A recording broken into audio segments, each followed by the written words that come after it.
इहे दीती है ये भैया चाचा जी कि दिलवा लेके जौन भागल रहे बीस में वे हनुमान जी वाला लैया हो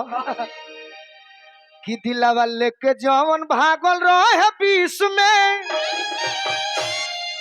किस देव के बोलावे ले 25 में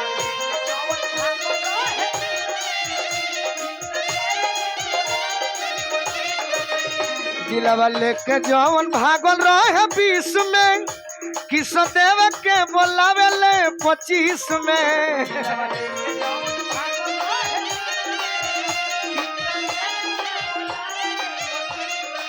और का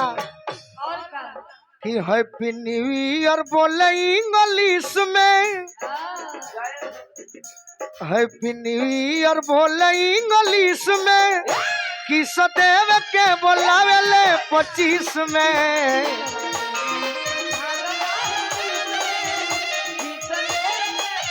और का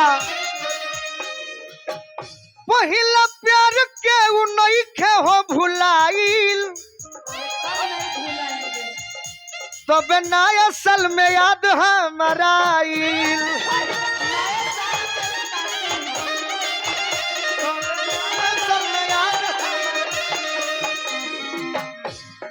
दीदी कि चुपे चोरी बाड़ू मिल के कोशिश में चुपे चोरी भी मिल के कोशिश में किस देव के बोलावे ले 25 में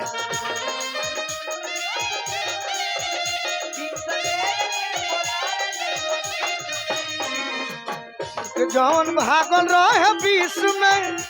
किस देव के बोलावे और का बड़ी खुश बनी हमें अदिति बहुत खुश है कि निहाल भइनी माल मिलल बा पुराना का सुखल डाढ़ फिर से बिग देलस पान का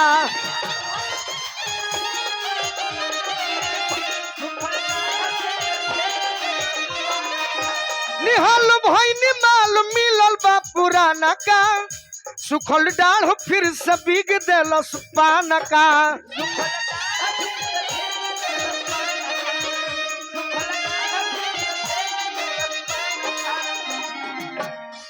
बड़े जोखमी जितेंद्र गौरदीश में बड़े जोखमी जितेंद्र गौरदीश में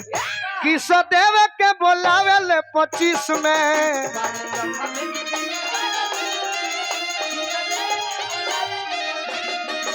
बड़े जोखमी जितेंद्र गौरदीश में किस देव के बोलावे ले 25 में और का तनी माइनर हो जाई सुनो दीदी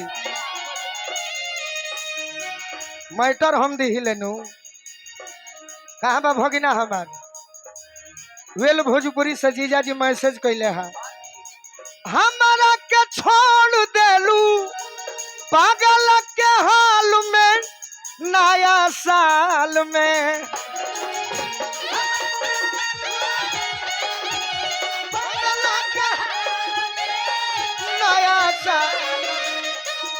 खुश रहो ससुराल में नया साल में खुश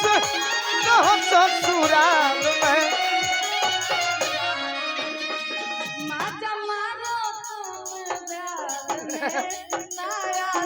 बना के मत कहो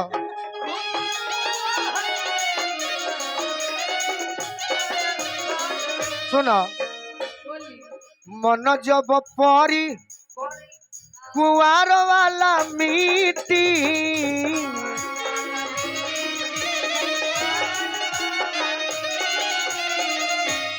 पियावा से चीटिंग को के भेजी हो गिरीटी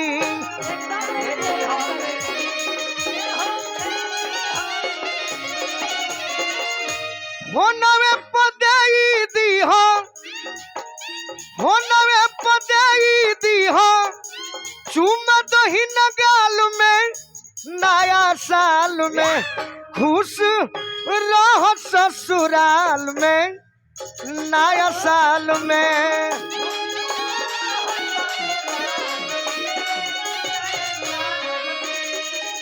आखिर का कोइलू ससुराल में नया साल। झूठो के झूठो के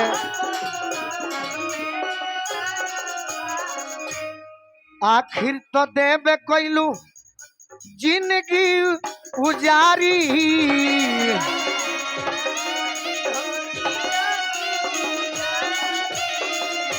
देखो के फोटो सत्यजीत दिनवा गुजारी।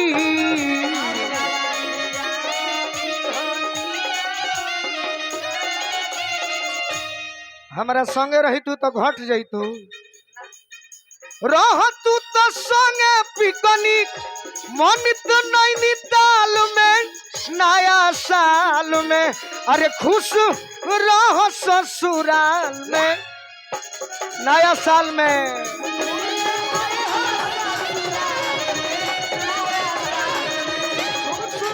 रहो ससुराल में नया साल में खुश रहो ससुराल